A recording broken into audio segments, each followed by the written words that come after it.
आपके लिए इसमें इम्पॉर्टेंट ये है कि जब आपको इस तरह के कोई भी सिम्पटम्स फ़ील हों कि यार सिम्पटम्स अपैरेंट हैं बिल्कुल, आप अगर अपनी डाइट में फ्राइड चीज़ें ज़्यादा कंज़्यूम करते हैं या इस तरह के फूड ज़्यादा कंज़्यूम करते हैं जिसमें एलडीएल की क्वांटिटी ज़्यादा है। मैं आपको अभी समझाता हूँ कि एलडीएल किन फूड्स में है और किस तरह आपकी बॉडी में एलडीएल आता है और किस तरह आप एचडीएल की इनटेक बढ़ा के अपने एलडीएल को वॉश आउट कर सकते हैं।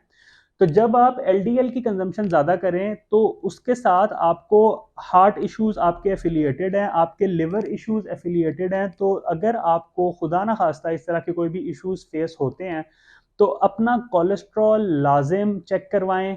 किसी भी लेबॉर्ट्री में चले जाएं, इसका सिंपल लिपिड प्रोटीन टेस्ट होता है। लिपिड प्रोटीन टेस्ट एक प्रोफाइलिंग टेस्ट है जिसमें सिंपल वो आपका ब्लड सैंपल लेते हैं और आपको फौरन वो रिजल्ट्स बता देते हैं कि आपकी बॉडी में कोलेस्ट्रॉल कितना है। इसकी कुछ खास रेंजेस हैं जो कि हम अभी आगे डिस्कस करते हैं कि उन रेंजेस को हमने किस तरह पहले तो हमें पता हो कि हमारी बॉडी की रेंजेस हैं क्या, उसके बाद फिर हमने उसको मैनिपुलेट किस तरह करना है ताकि हम हेल्दी लाइफ जिएं और हम अपने लिए हेल्दी चॉइसेस लें। Welcome back to the channel viewers. मैं आज आपके लिए जो टॉपिक ऑफ डिस्कशन लाया हूँ वो आपके लिए बहुत हेल्दी इंफॉर्मेशन है। हमने गुज़िश्ता वीडियोस में ये डिस्कस किया था कि कोलेस्ट्रॉल है क्या और कोलेस्ट्रॉल हमें किस तरह फ़ायदा पहुंचाता है और किस तरह नुकसान पहुंचाता है। मैंने तब एक बात ये की थी कि कोलेस्ट्रॉल फैट्स इनटेक करते हैं क्योंकि कोलेस्ट्रॉल फैट से आता है। तो हमारी ऑप्शन होती है ये कि हम अपनी डाइट में एचडीएल जो कि हाई डेंसिटी लिपोप्रोटीन है ये बढ़ाएं या हम एलडीएल जो कि लो डेंसिटी लिपोप्रोटीन है वो बढ़ाएं। तो मैं आज आपके सामने कुछ ऐसे खाने लाया हूँ जो आपको, जब आप ये खाने अपनी डाइट में शामिल करेंगे या इनको जब अपनी डाइट में आप ज़्यादा करेंगे तो होगा ये कि आपकी जो बॉडी में जो एचडीएल का लेवल है, हाई डेंसिटी लिपोप्रोटीन का जो लेवल है, ये इंक्रीज होगा। और हमने ये पढ़ा था कि जब हम हाई डेंसिटी लिपोप्रोटीन अपनी इनटेक में बढ़ाते हैं तो होता ये है कि वो एक तो हमारे सेल जनरेशन, हमारी सेल की फंक्शनिंग में इंपॉर्टेंट रोल प्ले करता है। इसके अलावा वो हमारी ब्लड स्ट्रीम और आर्टरी से एलडीएल को रिड्यूस करता है। जब एचडीएल गुजरता है आर्टरीज में से, चूंकि वो बड़ा पार्टिकल होता है, वो अपने साथ एलडीएल पार्टिकल्स को ग्रैब करता हुआ वहां से गुजरता है। वो दोबारा ब्लड स्ट्रीम सर्कुलेट होकर हमारे लिवर में आती है। हमारा लिवर उस एलडीएल को प्रोसेस करके या तो हमारे बॉडीली प्रोसेसेस में उसको शामिल कर लेता है या तो वो एक्सक्रीट हो जाता है। तो व्यूअर्स, आते हैं डायरेक्टली उन खानों की तरफ जो हम अपनी डाइट में रखें तो हमारा एचडीएल लेवल ज़्यादा होगा कोलेस्ट्रॉल का। HDL is a good cholesterol और ये आपने अपनी डाइट में लाजिम रखना है क्योंकि इसके बगैर आप हार्ट इश्यूज, लिवर इश्यूज से एनकाउंटर होते रहेंगे। जो पहला खाना हम डिस्कस करेंगे वो है ऑयल्स, ऑलिव ऑयल्स और कॉर्न ऑयल्स। मैंने आपको बताया था कि fats are healthy and fats are unhealthy. ये हमारी चॉइस है कि हम फैट्स को अपना बेस्ट फ्रेंड बनाएं या फैट्स को हम अपना वर्स्ट एनिमी बनाएं। ऑलिव ऑयल्स और कॉर्न ऑयल्स हैं, ये रिच होते हैं ओमेगा 3 में।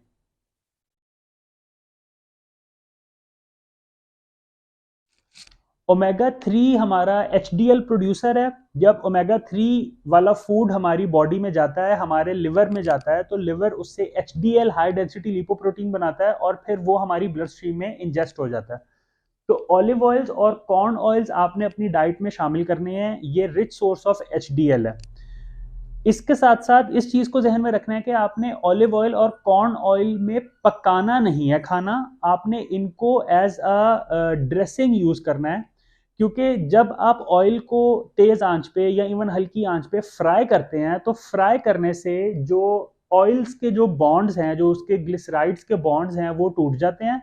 और ब्रेकडाउन के केस में ओमेगा 3 के बजाय ट्रांस फैट आपको मिलते हैं और trans fats are rich source of low density lipoprotein. तो आपने इस चीज का ख्याल रखना है कि वर्जिन ऑयल्स, जिस तरह ऑलिव ऑयल और कॉर्न ऑयल आपको एक्स्ट्रा वर्जिन ऑयल मिलते हैं अक्सर मार्केट में, आपने उनको सैलड्स के ऊपर इस्तेमाल कर लिया, वैसे आपने 1 टीस्पून ऑलिव ऑयल का कंज्यूम कर लिया, आपने हुम्मस बनाया उसमें आपने डाल लिया, या आपने कोई भी इस तरह के खाने बनाए जिसके अंदर आपने ऑयल को पकाना नहीं है, हल्का सा ऑयल स्प्रिंकल करके उसमें अंडा बना लिया। अगर आप उसको पकाएंगे हाई टेम्परेचर्स पे तो ऑयल्स के बॉन्ड्स ब्रेक हो जाते हैं और रिजल्टेंट ये है कि वो हाई डेंसिटी लिपोप्रोटीन के बजाय आपको लो डेंसिटी लिपोप्रोटीन देते हैं।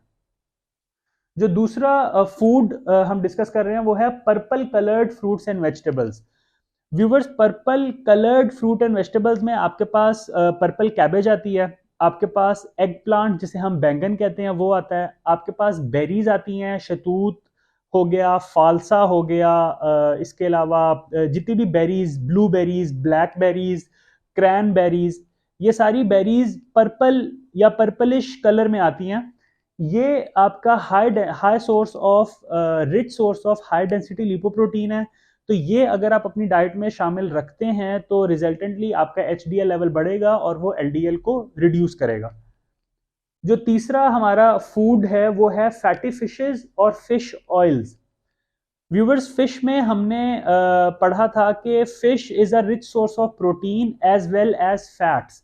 जब आप लीन फिश फिलेट आप लेते हैं मार्केट से, कोई भी आपके फिश हो, सैल्मन हो या आम रोहो मछली हो, कोई भी ऐसी मछली जो आप मार्केट से लेते हैं, वो रिच सोर्स ऑफ प्रोटीन और उसके साथ साथ rich source of healthy fats भी है। फिश में जो आपको फैट्स मिलते हैं वो ओमेगा 3 फैट्स हैं। ओमेगा 3, जिस तरह मैंने आपको पहले बताया, rich source of high density lipoprotein है, जो कि आपकी डाइट में लाजिम आने चाहिए। अक्सर जिनको हाई कोलेस्ट्रॉल का इशू होता है, डॉक्टर्स उन्हें फिश ऑयल सप्लीमेंट्स रेकमेंड करते हैं।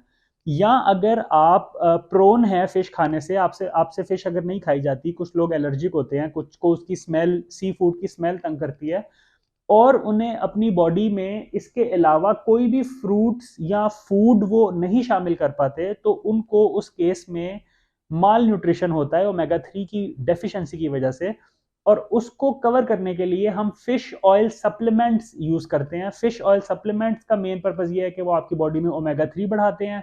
ओमेगा 3 आपकी बॉडी में हाई डेंसिटी लिपोप्रोटीन बढ़ाएगा, जिस वजह से आपके कोलेस्ट्रॉल, गुड कोलेस्ट्रॉल ज्यादा होगा और आप एक हेल्दी लाइफ गुजारेंगे। इसके अलावा जो फोर्थ नंबर पे हम फूड डिस्कस कर रहे हैं वो है सीड्स, चिया सीड्स और flax seeds. Flax seeds viewers अलसी के बीज को कहते हैं। चिया सीड्स को हम अक्सर कंफ्यूज करते हैं तुख्म बलंगा से, लेकिन ये तुख्म बलंगा नहीं है, ये होता है तुख्म शरबती। ये आप किसी भी पंसार की शॉप पे जाएं तो आपको इजीली मिल जाएगा। आपने चिया सीड्स और फ्लैक्स सीड्स अपनी डाइट में शामिल करने हैं। आप चाहे इनको फ्रूट सैलेड के ऊपर सीड्स आप मतलब स्प्रिंकल कर लें, या आप इसको पानी में भिगो के पिएं, या आप इसको हल्का सा दूध में मतलब पका के थोड़ा सा कंज्यूम करें, लेकिन ये भी rich source of high density lipoprotein है। और सीड्स भी फैट का रिच सोर्स है, तो इससे आपको ओमेगा 3 भी मिलता है। Last but not the least, आप अपनी डाइट में अगर बीन्स, लेंटिल्स या लेग्यूम्स, मतलब दालें और बीन्स, बीन्स में हमारे पास राजमा आ जाता है, हमारे पास जिसे हम रेड बीन्स भी कहते हैं, हमारे पास किडनी बीन्स आ जाती हैं जिसे हम लोबिया कहते हैं। इसके अलावा दालों में चना, माश, मूंग, मसर, ये सारी हमारे rich source of high density lipoprotein है। जो फैट्स हमें दालों से मिलते हैं वो हाई इन ओमेगा 3 होते हैं। कोशिश आपने ये करनी है कि जो कैंड दालें मिलती हैं या बीन्स मिलते हैं वो कंज्यूम ना करें, क्योंकि वो प्रेजर्वेटिव्स के साथ उसका डीजेनरेट हो चुका होता है काफ़ी हद तक उसके माइक्रो न्यूट्रिएंट्स। आपने ताज़ा मार्केट में आप जाते हैं किसी भी स्टोर से, आप चने की दाल ले आएँ, आप बीन्स ले आएँ, वो आप कंज्यूम करें, सालन में कंज्यूम करें, अपने वैसे सैलड्स में कंज्यूम करें, बॉईल करके कंज्यूम करें। बेक्ड बीन्स अक्सर आवाम शौक से खाती है। जिस तरह आपका फूड चॉइस, आप इसको जितना मज़े का बना सकें आप वो बना सकते हैं। तो व्यूवर्स, ये था उन फूड्स के मुतालिक जो कि आपका कोलेस्ट्रॉल बढ़ाते हैं, लेकिन good cholesterol. So viewers, thanks for watching. मिलते हैं अगली वीडियो में। फी अमान अल्लाह।